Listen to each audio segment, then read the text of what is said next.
Olá, seja muito bem-vindo. É sempre muito prazeroso poder contar com a sua atenção. A sua atenção valoriza o nosso trabalho.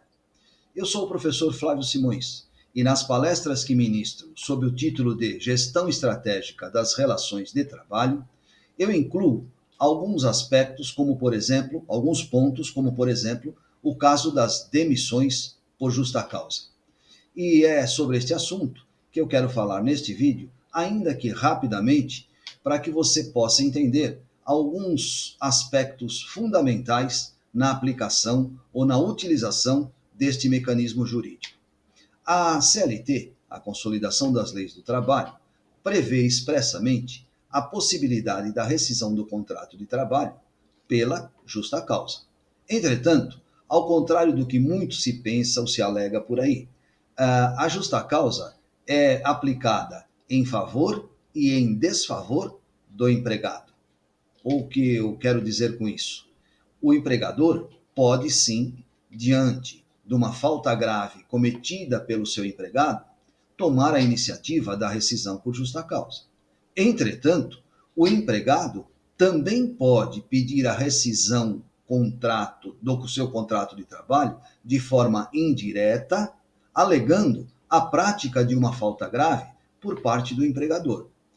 Muito bem, este mecanismo, seja em favor ou em desfavor do empregado ou do empregador, ele precisa ser norteado, precisa ser aplicado, levando em conta uma série de detalhes, de particularidades que, se não observadas, poderão tornar nulo este ato, poderão anular, poderão tornar sem efeito a prática desta iniciativa. Muito bem, o empregador, na verdade, tem, por força legal, um poder chamado poder disciplinar. E neste poder disciplinar inclui-se exatamente a demissão nas condições que nós estamos falando. Imagine que o empregado, por qualquer razão, negligência, imprudência, imperícia ou mera pretensão pessoal de vingança ou de descontentamento, venha a praticar uma falta grave que enseje a necessidade da rescisão contratual do trabalho.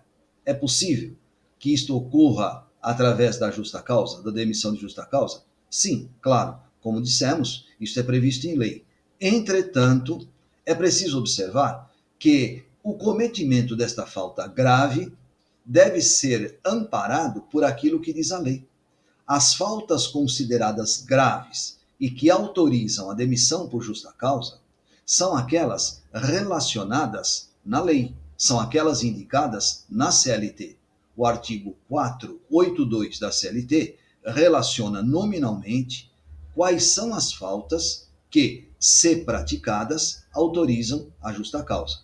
Isto em relação ao empregado. Em relação ao empregador, é a mesma coisa.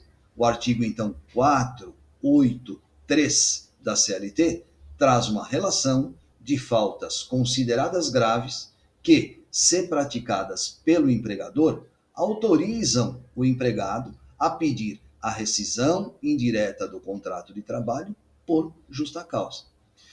Ocorre que mais do que isso, mais do que ter que observar que a falta grave deve estar prevista na lei, é preciso considerar que esta aplicação deve ser norteada, fundamentada, deve ser assegurada por provas indiscutíveis da existência da falta grave.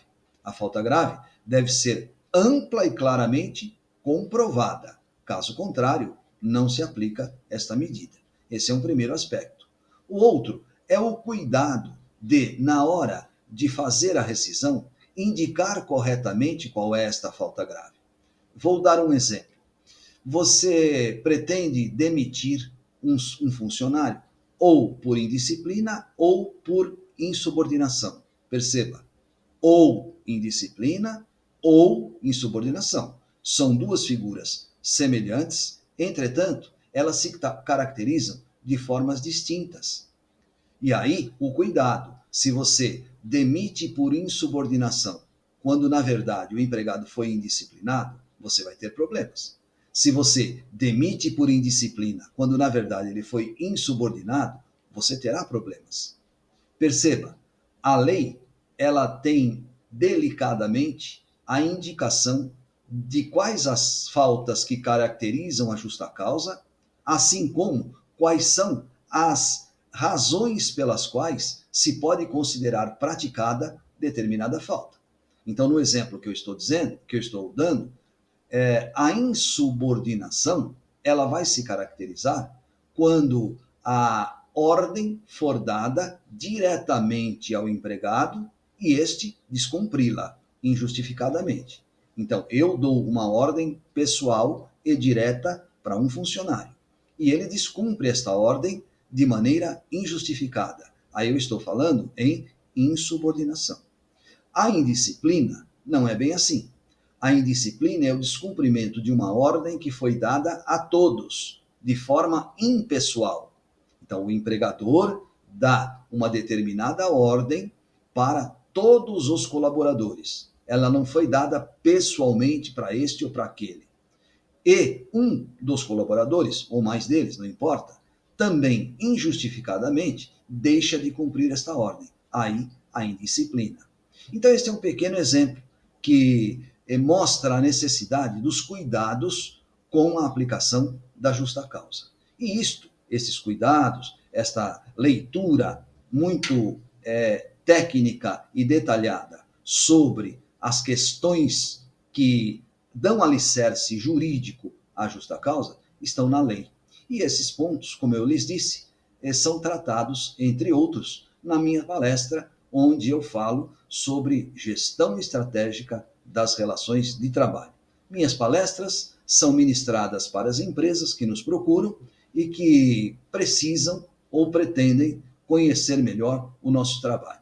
Portanto, como eu já anunciei no início, sou Flávio Simões, especialista nesta área, estou inteiramente à sua disposição e terei muito prazer em atender às suas demandas quando necessárias. Disponha da gente, até mais.